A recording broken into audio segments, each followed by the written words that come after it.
নিশা তীব্ৰ বেগত অহা ধুমুহা আৰু ধাৰাসাৰ বৰষুণৰ ফলত শোণিতপুৰ জিলাৰ অন্তৰ্গত তিনিখুৰীয়া চাহ বাগিচাত ২৫টাকৈ পৰিয়ালৰ বিস্তৰ ক্ষতিসাধন হয়। মঙলবাৰৰ নিশা আনুমানিক ১ বজাত প্ৰচণ্ড জোৰেৰে অহা ধুমুহা আৰু ধাৰাসাৰ বৰষুণৰ ফলত তিনিখুৰীয়া চাহ বাগিচাৰ ২৫টাকৈ পৰিয়ালৰ ঘৰ-দুৱাৰ গছ-গছনি ভাঙি তছনছ কৰে। উল্লেখ্য যে তিনিখুৰীয়া চাহ বাগিচাৰ বাসিন্দা ক্ৰমে দানিয়াল পূৰ্তি, মাটিউ ধানোৱাৰ, বিজয় মুণ্ডা, বেনিডিক মূৰ্তি, সোমা জজুৱাৰ, কুমাৰী তুৰী, কুবাই জজুৱাৰ, ফ্ৰান্সিছ জজুৱাৰ, ৰাজেশ জজুৱাৰ, বিশাল জজুৱাৰ, ভদ্ৰেশ্বৰ ডুংডুং, বিৰজু ভূমিজ, বুৱাজ জজুৱাৰ, টিনা তপ্ন, অশোক তুৰী, ধৰম ভূমিজ, পুনেশ্বৰী জজুৱাৰ, এলিজাবেথ তাঁতী, ডমনিক তপ্ন, বলৰাম ভূমিজ, চেৱানী ডুংডুঙৰ লগতে কেইবাখনো চৰকাৰী আৱাসগৃহ ভাঙি পেলোৱাৰ লগতে খ্ৰীষ্টিয়ান ধৰ্মাৱলম্বী লোকসকলৰ ৰাজহুৱা গীৰ্জা ভাঙি পেলায়।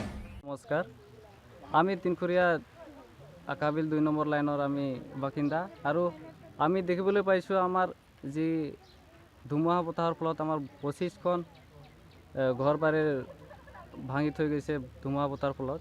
তো আমি আমাৰ যিখিনি ঘৰত থকা বস্তু, কাপোৰ, খাদ্য বস্তু, চাউল, দালি যিখিনি আছিল গোটেইখিনি ধুমুহা বতাহৰ ফলত কি আমাৰ তিতি হৈছে, মানে ভিজি থৈ গৈছে। তো এইটো এতিয়া খাদ্য বস্তু ভিজি থৈ গ'ল, পিছত আমাৰ থাকিব জেগাটোও নাই আৰু আমাৰ চৰকাৰৰ ফালৰ পৰা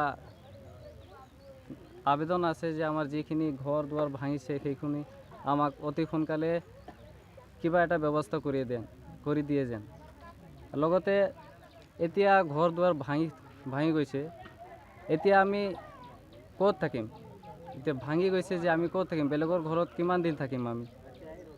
সেইটোৱে চৰকাৰক আবেদন কৰি আছোঁ যে আমাৰ যিখিনি ঘৰ ভাঙিছে সেইখিনি অতি সোনকালে কিবা এটা ব্যৱস্থা কৰি দিয়ে, থকাৰ ব্যৱস্থা, যাতে আমাৰ সুবিধা হয়।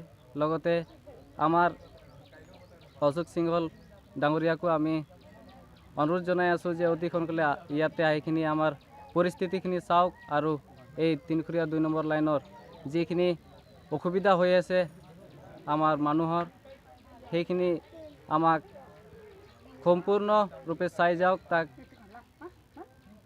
আৰু আমাৰ যি অসুবিধা হৈ আছে সেইখিনি অতি সোনকালে সুবিধা ব্যৱস্থা কৰি দিয়ে যেন, এইটোৱে আমি চৰকাৰৰ পৰা আহ্বান জনাই আছোঁ। ঢেকীয়াজুলিৰ পৰা প্ৰশান্ত বৈশ্যৰ ৰিপৰ্ট, অসম আদিত্য।